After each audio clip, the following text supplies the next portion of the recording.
Panginoon, alagaan mo ang aking pamilya. Panginoon, maraming salamat sa mga bagong blessings na hatid ng araw na ito. Alam ko, Lord, na marami ka na namang pagpapala na ibibigay sa akin. Tulad na lang ng nagising ako sa araw na ito. Ito pa lang, alam kong may plano ka pa para sa akin.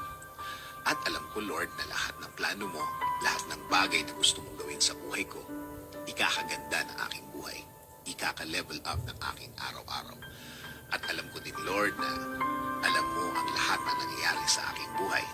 Alam ko din na bahagi ng blessings mo sa akin ay ang pag-aalaga mo sa akin. Na gawin akong safe saan man ako mapunta at saan man ako andun. Ginagawa mo safe ang lugar na yun. At alam ko, Lord, na since ikaw ang nanguna ng aking buhay, alam kong patuloy mo akong i-guide sa mga darating na araw at panahon. At sa lahat ng aking gagawin,